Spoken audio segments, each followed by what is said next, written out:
Cordial boa noite a todos, muita paz. Vamos dar início ao nosso estudo do Evangelho da noite de hoje. Eu não selecionei uma mensagem para nós iniciarmos o nosso encontro, mas queria falar para vocês uma frase muito significativa que está no livro de Isaías, do profeta Isaías, no Antigo Testamento, que se refere a João Batista, o precursor da vinda de Jesus. E o profeta assim se expressa a respeito dele. Voz que clama no deserto, aplainai os caminhos do Senhor. E esta frase inspiradora, então, dá início ao nosso encontro de hoje, como mensagem preparatória.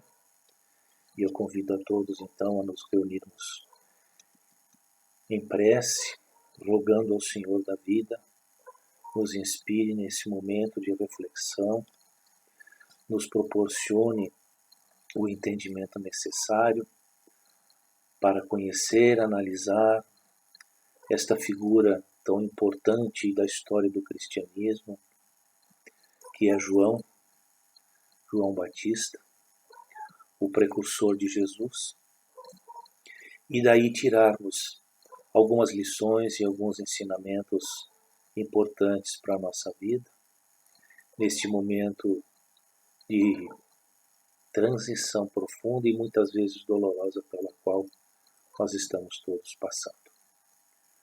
Obrigado, Senhor, a tua paz reine conosco e nos conceda, então, a vossa misericordiosa bondade para iniciarmos o nosso encontro desta noite. Que assim seja. Muito bem.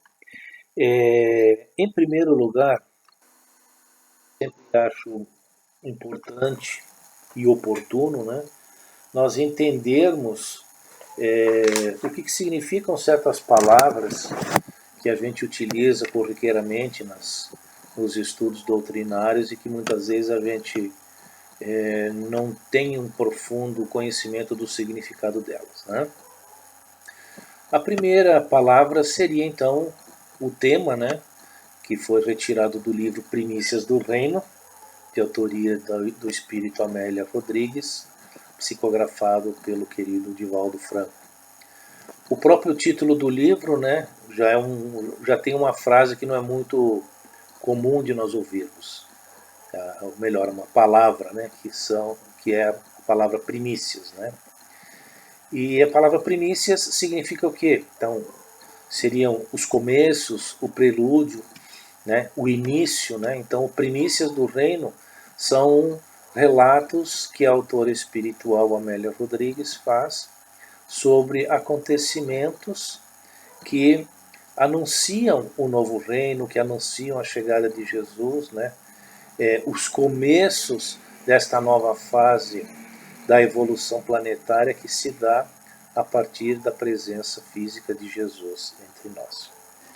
E a palavra precursor significa aquele que precede, aquele que anuncia, aquele que prepara ou indica a vinda de alguém, né? Ou aquele que anuncia algo novo. Então, conhecendo o significado da palavra precursor, fica então muito mais fácil e muito mais evidente nós entendermos qual é o papel desempenhado por este espírito que nós conhecemos com o nome de João Batista. João Batista significa o João, aquele que batiza. Então, o Batista é aquele que batiza. E que tão significativamente ele tem uma importância grande na história do cristianismo e também dentro da própria doutrina espírita, como nós vamos ver na sequência, né? Falando um pouquinho sobre a figura histórica de João Batista, né? Nós podemos dizer que ele foi o último dos profetas que anunciaram a vinda de Jesus. Então, os estudiosos bíblicos encontram referências nos livros do Antigo Testamento a respeito de mensagens relacionadas com a vinda de Jesus, com a vinda do Messias. Aquela que eu utilizei para a mensagem inicial, né? Voz que clama no deserto, né? Aplanai as veredas do Senhor, é uma citação que foi tirada de Isaías, e existem, assim como ele e outros profetas, várias indicações sobre a vinda de Jesus, né? Isaías, né, especificamente, que é considerado talvez o maior, o mais importante dos profetas do Antigo Testamento, né, ele dizia que um profeta viria um pouco antes do Messias para anunciar que ele estava chegando. Então aquela citação, né, a voz que clama no deserto, estava fazendo referência a ele, que era contemporâneo de Jesus, né, a vinda desse Messias já era esperada há vários séculos, há pelo menos 5 séculos, de acordo com os dados históricos relacionados à publicação dos livros do Antigo Testamento. Então, pelo menos há uns 500 anos antes da chegada de Jesus, a sua vinda já havia sido anunciada. E a expectativa, então, no contexto social e político dos hebreus, a expectativa era então da chegada de um líder político, um líder religioso, que lideraria a libertação de Israel do jugo, da opressão, da escravidão que outros povos lhe impunham há muitos séculos, como foi anteriormente no exílio na Babilônia, como foi depois com os gregos, e na época de Jesus, os hebreus estavam submetidos ao jugo romano. O que significava então a presença desse profeta que anunciava a vinda de Jesus, né? Era uma preparação, né, por isso que ele se chama precursor, uma preparação para que as pessoas estivessem receptivas, estivessem de uma certa forma preparadas e atentas para quando esse Messias chegasse, elas perceberem nas suas mensagens, nas suas palavras, aquilo que realmente ele viria fazer e desempenhar na condição de ungido, de enviado, né? Uma das fórmulas pela qual João Batista utilizou para, digamos assim, impactar o povo da época com relação à vinda do Messias, era utilizar, dentro dos preceitos judaicos, né, a preocupação com a limpeza do corpo. Então a gente sabe, Jesus fez várias referências também a esse respeito, né, antes da refeição, né, as oblações, a limpeza do corpo, enfim, a higiene, né? E então João Batista utilizou, como era necessário, e o próprio Jesus o fez, quando recorreu ao recurso das parábolas, né, utilizar de fatos da vida cotidiana das pessoas para se fazer compreendido. Então, o recurso do batismo, quando ele usava essa simbologia de que as pessoas deveriam se lavar ou se batizar para poder receber a mensagem do Messias, dizia respeito então a uma preparação, assim como os rituais judaicos pediam que houvesse a limpeza das mãos e dos pés antes da oração, antes da refeição, a utilização da túnica nupcial na festa de casamento. Então tudo isso reportava, né, as práticas vigentes, e a limpeza então que era feita do corpo, né, ela na verdade ela tinha um significado também de pureza espiritual, uma pureza de coração, para que o entendimento ele fosse aberto, né, a mensagem nova que iria ser passada para as pessoas de então. Então, João Batista, a gente pode dizer que ele é uma espécie de uma ponte entre,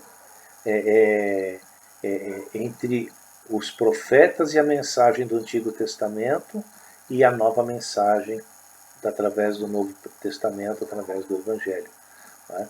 Então ele faz essa passagem, é por meio dele, então, que a mensagem do Antigo Testamento, estruturada e alicerçada em cima da lei de Moisés, ela passe a ter agora uma outra conotação, ela agregue outros valores, outros princípios, outros sentimentos, além daqueles que já haviam sido embutidos por Moisés. E o principal deles era a questão da justiça.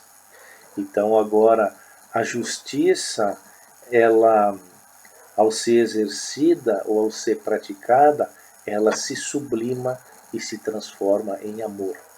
Então aquele Deus do Antigo Testamento, considerado vingativo, considerado Senhor dos Exércitos, agora é um Pai amoroso, bom e justo, que cuida dos seus filhos, que tem uma preocupação com a sua felicidade, com o seu futuro, e envia então um ser mais evoluído, mais preparado, um filho, né?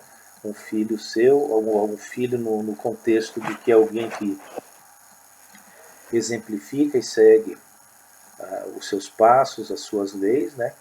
Para exemplificar aos seus irmãos menores, que somos todos nós, a maneira pela qual a vida, então, ela deve ser praticada e os sentimentos que devem nortear o comportamento humano a partir de então. E de forma que, ainda um pouco sobre João Batista, nós podemos observar também pelos evangelhos que as ligações que ele tinha com Jesus não eram somente ligações de natureza espiritual, como precursor propriamente dito, mas ele também tinha laços familiares com Jesus. Se nós pegarmos os evangelhos e nós lermos sobre os fatos que antecederam o nascimento de Jesus, nós vamos verificar que Jesus, ou melhor, os pais de João Batista, eram um sacerdote chamado Zacarias, e a mãe se chamava Isabel, que era prima de Maria, mãe de Jesus. Né?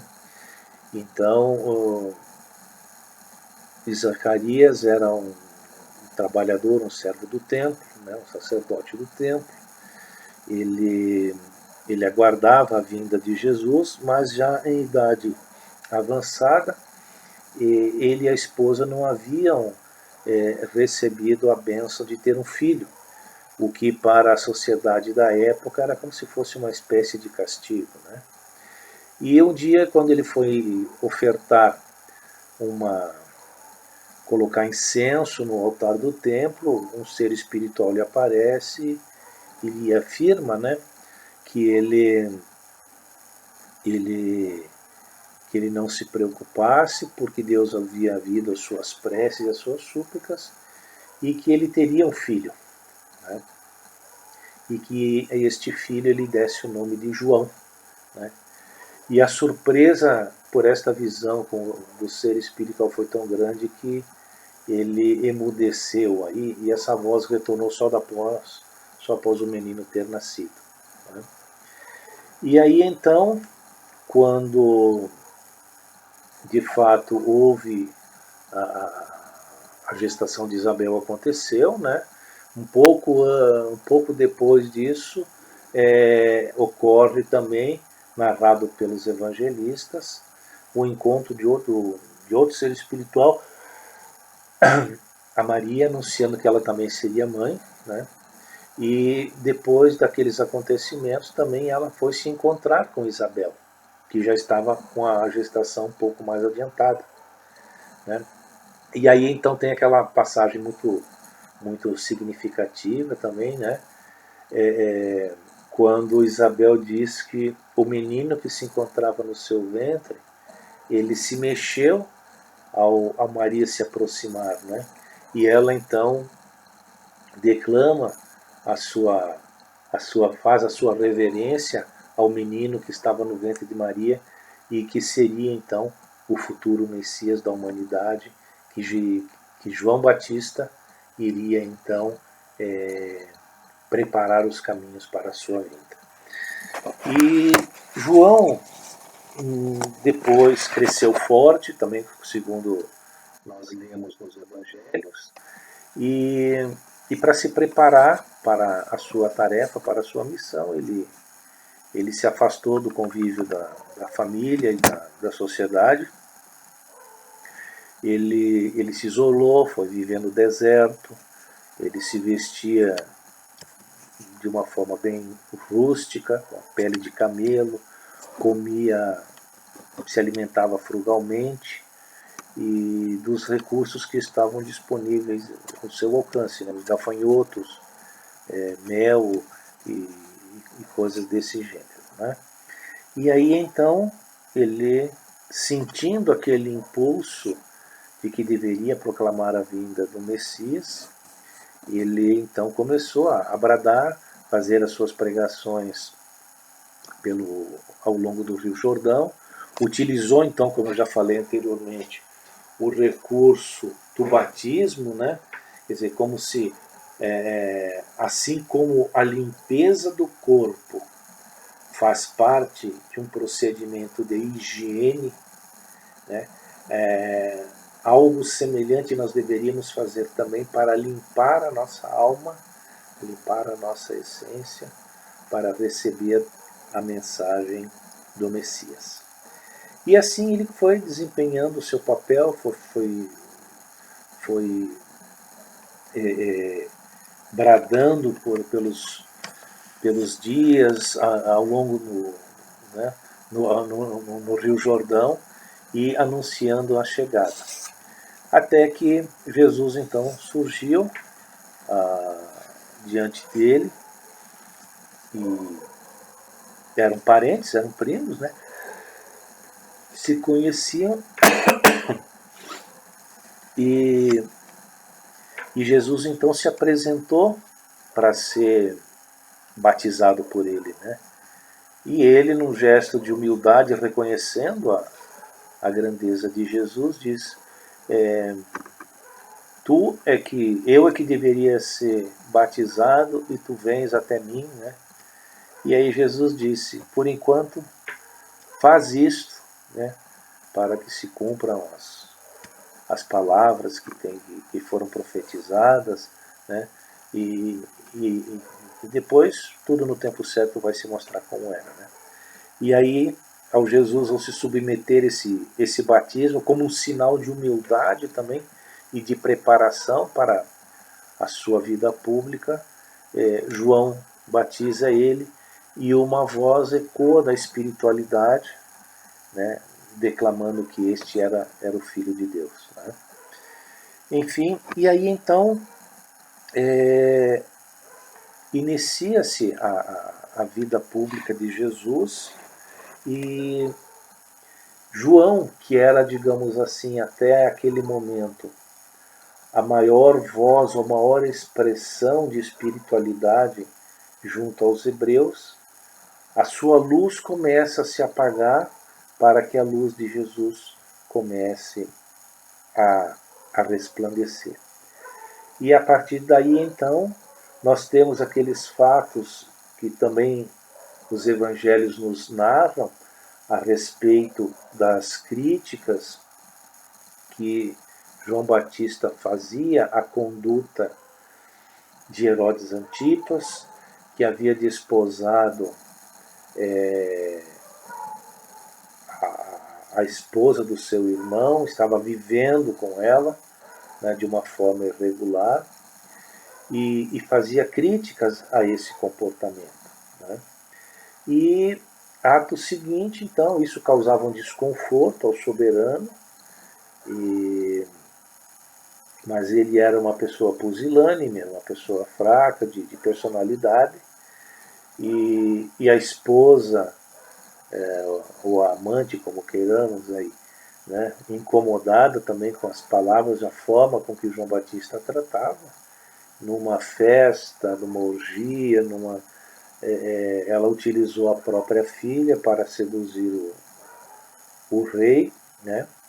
E ele, fascinado com a beleza da moça, pela dança que ela desempenhou, ofereceu a ela o que ela quisesse, e influenciada pela mãe, ela pediu então a cabeça de João Batista numa bandeja.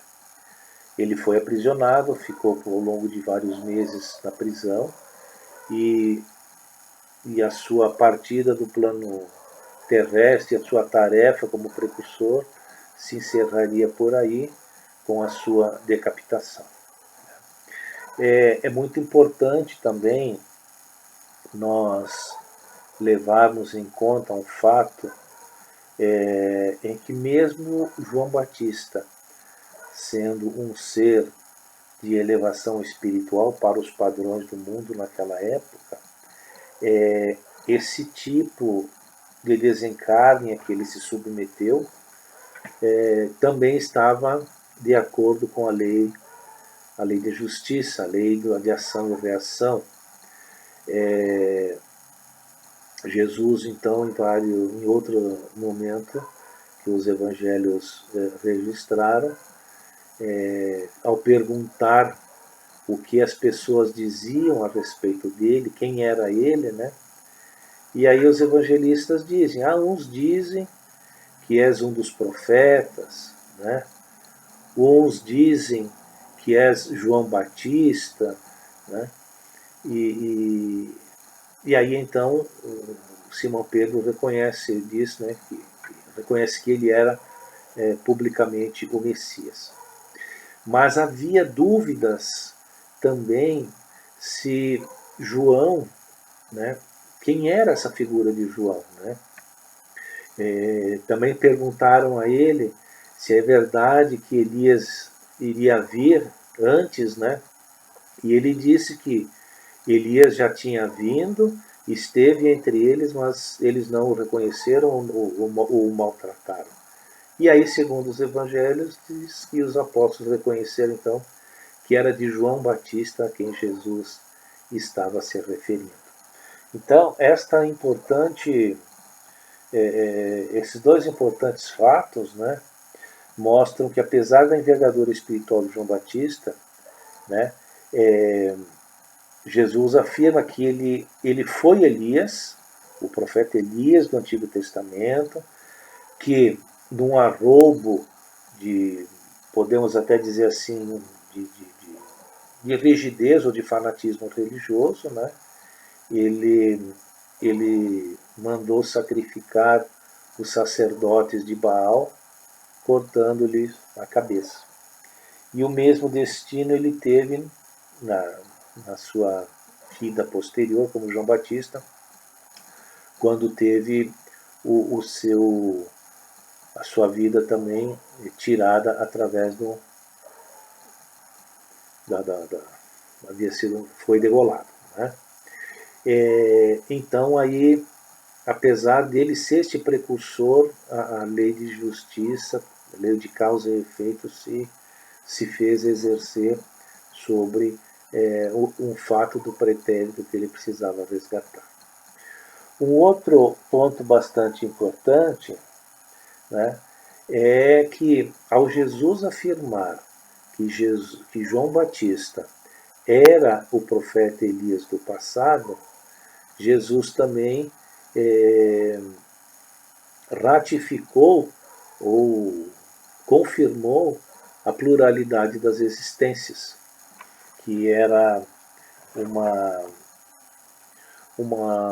uma lei, de certa forma, que os judeus tinham, mas que não conseguiam interpretar convenientemente, né? Tanto que no início do Evangelho segundo o Espiritismo, Allan Kardec fala que a reencarnação os judeus a interpretavam como ressurreição, né? Então existia muita confusão, dificuldade de interpretação a respeito desta lei natural, e que Jesus então foi uma das passagens que nós encontramos nos evangelhos, que Jesus afirma então sobre a pluralidade das existências. Elias, profeta do Antigo Testamento do passado, né, que matou, né, que degolou os sacerdotes de Baal, era o atual João Batista, precursor da sua vinda, né, e que foi submetido a mesmo tipo de morte a que ele fez os antigos sacerdotes de Baal se submeterem. Então, deste espírito, nós temos esta sua importante contribuição para a regeneração da humanidade, para a missão de Jesus fisicamente entre nós, e também no contexto da doutrina espírita, né? Ele é utilizado como exemplo da pluralidade das existências. E eu gostaria de aproveitar a figura de João Batista, a sua condição de precursor, para trazer este conceito para a nossa realidade atual, né? Nós estamos vivendo um momento bastante delicado de uma pandemia no mundo. Temos, pelo menos as pessoas mais espiritualizadas, a noção de que este é um processo de renovação da face terrestre. Várias mensagens espirituais já nos advertiram sobre isso, e uma delas em especial nos diz que foi a forma com que a espiritualidade encontrou para acelerar esse processo de transição, que poderia se dar através de uma guerra. No entanto, nós estamos num momento em que nós estamos transitando de um mundo de expiação e provas para um mundo de regeneração, e uma guerra agora, nesse contexto de renovação que a humanidade está passando, não traria resultados positivos para essa transformação, porque uma guerra é movida por ódios, por dissensões, por ressentimentos, né? E em nada isso haveria de contribuir para a regeneração da humanidade, como não tem contribuído, né, no passado para que esta doença crônica da história da humanidade tenha sido debelada, que é a guerra. Então, uma pandemia, ela não faz diferença entre pobres, ricos, ateus, religiosos, jovens, idosos. Ela não faz essa distinção entre as pessoas, né? E nós podemos, inclusive, fazer uma analogia com a libertação do povo hebreu escravo no Egito Antigo. Se nós relermos as páginas do Êxodo, nós veremos que Moisés ele se dirigiu ao faraó para pedir a libertação, e como não foi atendido, uma série de pragas, uma série de doenças foram propagadas pelo Egito até sensibilizar o coração endurecido do soberano egípcio. E a última delas, aquela que culminou com a libertação, e que é também um momento que explica a Páscoa judaica, né, o ritual da passagem da escravidão para a liberdade, é que segundo as escrituras antigas, né, Deus determinou que todos aqueles que naquela noite ficassem trancados em suas casas, porque o anjo da morte iria passar. E aqueles que não estivessem em casa, em oração, não sobreviveriam, né? A começar pelos primogênitos. Né?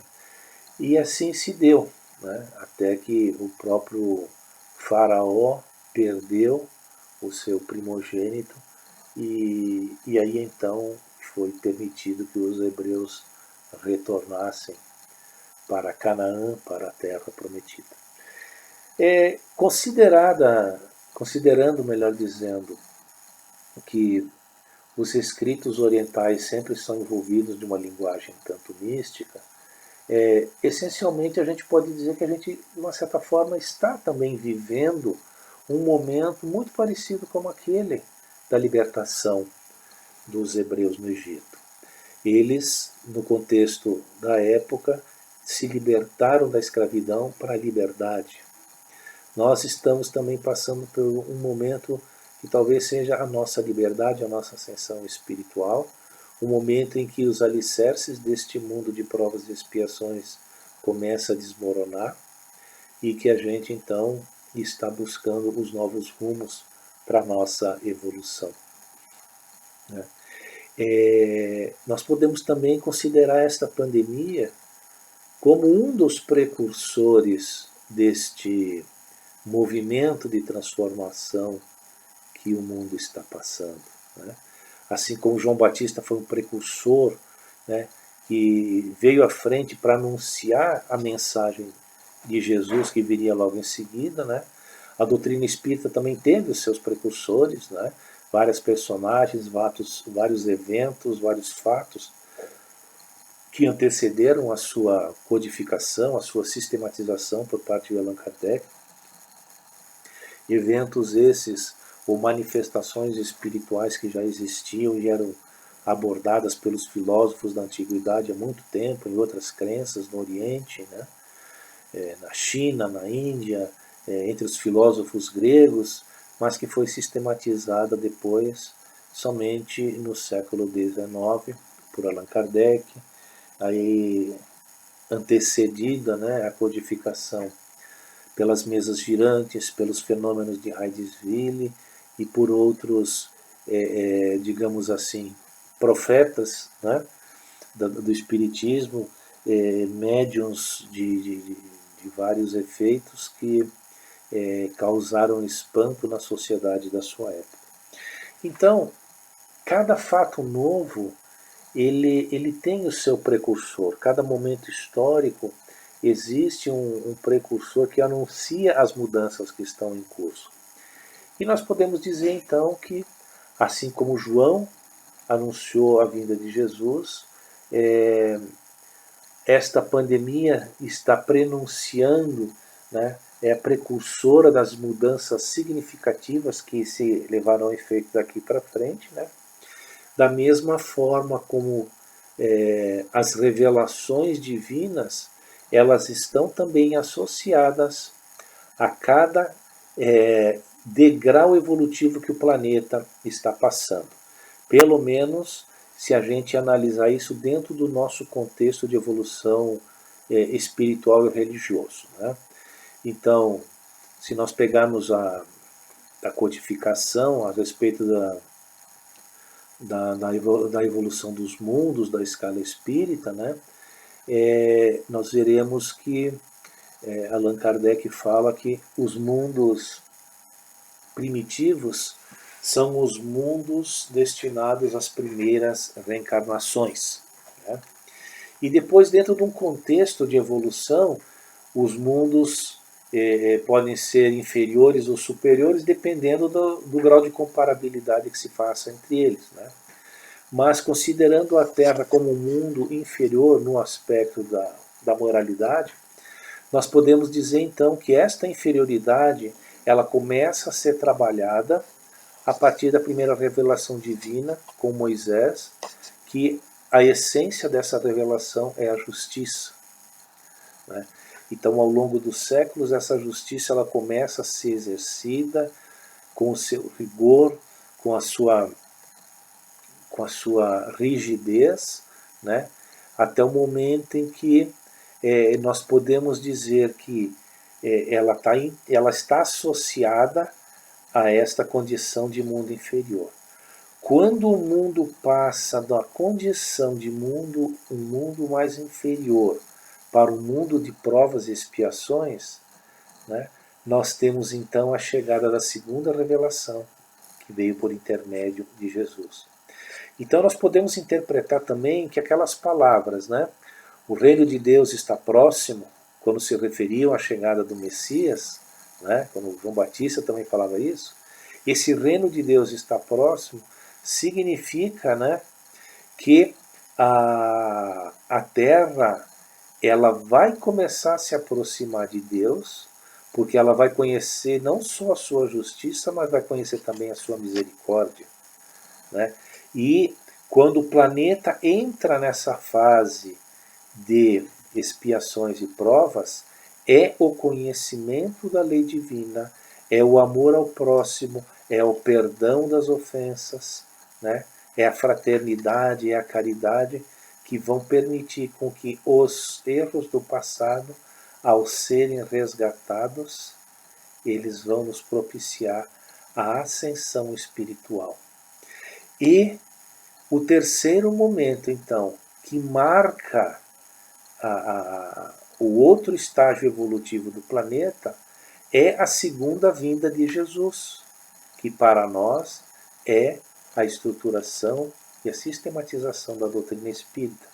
Quando na fase final do mundo de expiação e provas, então a mensagem de Jesus ela é renovada, ela não é modificada, ela é atualizada, ela é agora mostrada no seu verdadeiro sentido, para que no novo salto evolutivo do planeta, através da regeneração, a doutrina espírita então ela proporcione a nós, né, aquilo que ela herdou do passado, a justiça através de Moisés, o amor através de Jesus e a interligação agora que existe das nossas vidas com o plano físico e o plano espiritual e a plenitude da compreensão das leis divinas, então nós vamos marchar para a nossa verdadeira ascensão espiritual, desprendidos dos nossos erros e dos nossos equívocos do passado.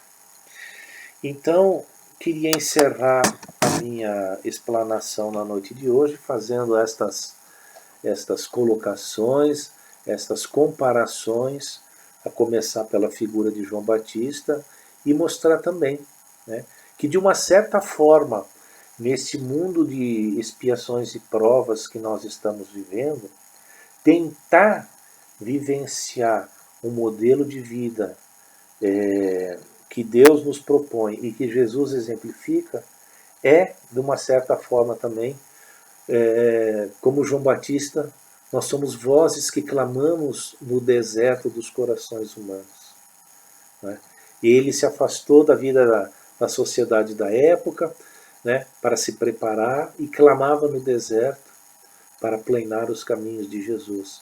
E nós, de uma certa forma, também exercemos este papel, né, porque nós clamamos, nós tentamos para nós em primeiro lugar e para os outros essa transformação de vida, né? Nós clamamos no deserto árido dos corações humanos, a começar pelos nossos, né?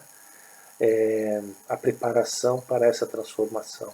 E a pandemia, então, em muitos casos tem mostrado como é seco o deserto do coração do ser humano, como é duro, como é insensível, como ele é totalmente desprovido de empatia ou de fraternidade, como ele é apegado a seus interesses individuais e que isto, então, de uma certa forma, nós podemos dizer, está prorrogando, está alongando este sofrimento que a humanidade está passando, que poderia talvez ser um pouco mais brando e mais leve, se a nossa preocupação, ou a aridez do nosso coração, ela não fosse a aridez de um deserto de areia, né? Quando nós somos insensíveis à dor alheia, quando nós não pensamos no outro, quando nós não queremos para o outro aquilo que nós queremos para nós próprios, né? E aí então nós temos como um último recurso, né, passar de evolução e de despertar todas essas privações ou essas provações que nós estamos enfrentando por meio dessa pandemia libertadora, né? E que queira Deus ela possa ser breve, que ela possa fazer com que muitos corações se despertem, embora nós estejamos também conscientes de que, como dizia Jesus, como ele próprio alertou, né, haverá muito choro e ranger de dentes, que aquele que tiver ouvidos de ouvir que ouça, né, que aquele que tiver olhos de ver que veja, né, e que as evidências estão aos nossos olhos, aos nossos ouvidos, para nós interpretarmos e mudarmos a nossa vida e a nossa conduta, se assim nós o desejarmos. Então, agradeço a atenção de todos, desejo muita paz, que tenhamos em nossos lares, em nossas famílias, a serenidade para enfrentar este momento, que possamos então sermos merecedores da misericórdia que Deus nos concede, que possamos identificar neste momento em que nós estamos vivendo os sinais claros de transformação que nós precisamos adotar na nossa vida, e sejamos cientes também que nós somos agentes de transformação. Como João Batista foi o precursor da mensagem de Jesus, nós somos os precursores de um mundo novo, que muitos ainda não conseguem ver, que ainda muitos não conseguem perceber, mas que está trazendo profundas transformações na sociedade humana, na economia do planeta, nas relações sociais e nos valores e condutas que nós, aos poucos, estamos sendo forçados a abandonar em favor de uma situação mais promissora no nosso futuro. Que o Senhor nos abençoe e nos proteja, que volva o seu olhar para nós e nos conceda a sua paz, hoje e sempre, que assim seja. Boa noite a todos, muita paz, e que sejamos firmes e perseverantes na nossa fé. Assim seja.